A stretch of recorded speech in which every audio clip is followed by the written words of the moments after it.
नमस्कार, मैं हूं मनोजन भारती और आज चर्चा करेंगे विपक्ष की एकता के बारे में।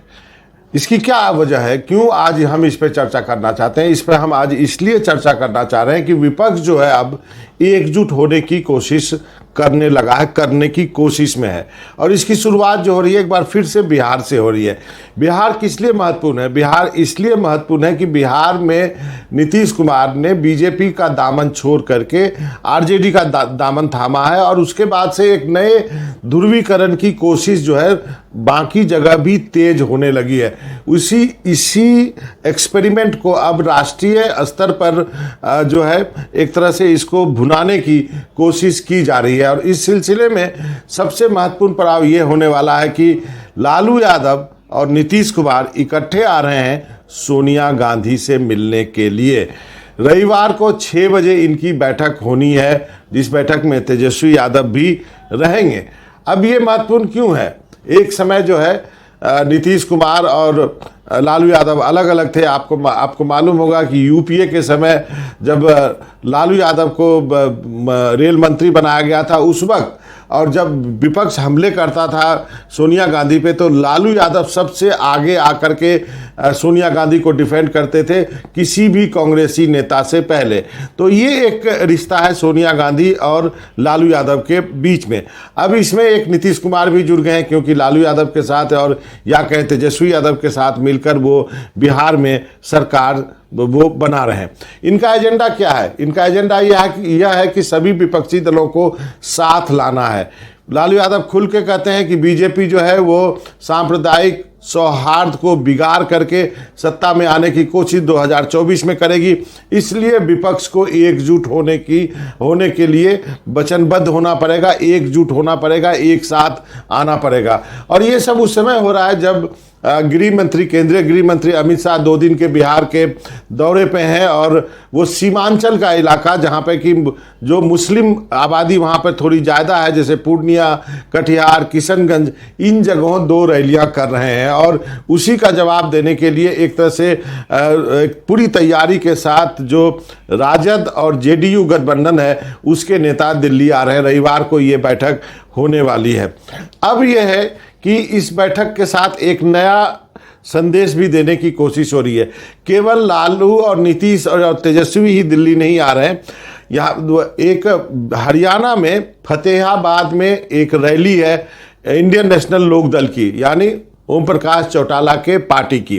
ये जो है देवीलाल के जन्मदिन या कहें उनकी जयंती के ऊपर जो है INLD ओम प्रकाश चौटाला जो है सम्मान दिवस मना रहे हैं। उसको संबोधित करने के लिए नीतीश हैं, उनके साथ तेजस्वी होंगे, उनके साथ शरद पवार होंगे, उद्धव ठाकरे होंगे, DMK की कनिमोड़ी होगी, फारूक अब्दुल्ला होंगे, सीताराम येचुरी होंगे। यानी एक साथ इतने नेता विपक्ष के पहली बार किसी मंच पर दिखाई देंगे और इसकी शुरुआत हरियाणा के फतेहाबाद में होगी। उसमें कांग्रेस का कोई नेता जाहिर है नहीं होगा, इसलिए कांग्रेस के बिना लालू यादव और नीतीश कुमार को मालूम है कि कांग्रेस के बिना कोई विपक्ष हो नहीं सकता है, इसलिए सोनिया गांधी से वो पहले मिल लेना चाहते हैं। लालू यादव ने यह भी कहा है कि जब अपनी यात्रा खत्म करेंगे राहुल गांधी, तब ये लोग फिर उस वक्त राहुल गांधी से मुलाकात करेंगे। तो विपक्ष को लाने की ये कोशिश देखते हैं कितना रंग लाती है, लेकिन ये एक पहला कदम माना जा रहा है कि विपक्ष को साथ में लाने के लिए। इसकी वजह क्या है? यदि गणित उठा के देखें आप, तो यदि बिहार में जो एक्सपेरिमेंट प्रयोग किया गया है वहाँ की 40 सीटें काफ़ी महत्वपूर्ण है।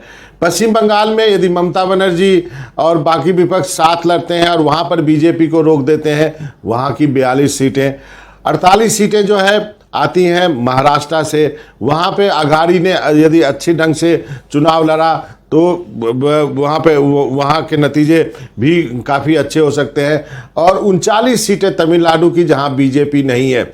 इसके अलावा ये कहा जा रहा है कि नीतीश कुमार जो है शायद लोकसभा का चुनाव उत्तर प्रदेश से लड़ें। यदि ऐसा होता है तो उत्तर प्रदेश में यदि बीजेपी को डेंट किया जाता है तो रणनीतिकार जो है, ये विपक्ष के रणनीतिकार मानते हैं कि 2024 में विपक्ष एकजुट होकर यदि लड़ जाता है और कांग्रेस का यानी कहे राहुल गांधी की भारत जोड़ो यात्रा थोड़ा भी रंग दिखाती है, वो अपनी टैली यदि दुगुना या ढाई गुना बढ़ा लेती है तो एक अलग परिदृश्य 2024 के लोकसभा चुनाव में हो सकता है। और यही वजह है कि ये सभी नेता पहली बार मंच पे आए हैं। फतेहाबाद की रैली में सोमवार को एक साथ होंगे। सोनिया गांधी की लालू और नीतीश कुमार और तेजस्वी यादव के साथ मुलाकात होगी। देखते हैं ये पहल क्या रंग लाती है। हालांकि इन नेताओं के बारे में समाजवादी हैं ये, मूलतः ये सारे नेता, इनके बारे में कहा जाता है कि पहले मिलते हैं, फिर एकजुट होते हैं और फिर खुद झगड़ करके अपना घर ही फोड़ देते हैं। लेकिन कई ऐसे जहीन नेता हैं इसमें जिनकी बात का असर हो सकता है, चाहे वो शरद पवार हो, चाहे वो फारूक अब्दुल्ला हो, चाहे वो सीताराम येचुरी हो, इनकी बात का इन नेताओं पे असर पड़ेगा। अभी हाल में ही कुछ दिनों पहले जो है सीताराम येचुरी पटना गए थे, तेजस्वी नीतीश कुमार, तेजस्वी और लालू यादव से उनकी मुलाकात हुई थी।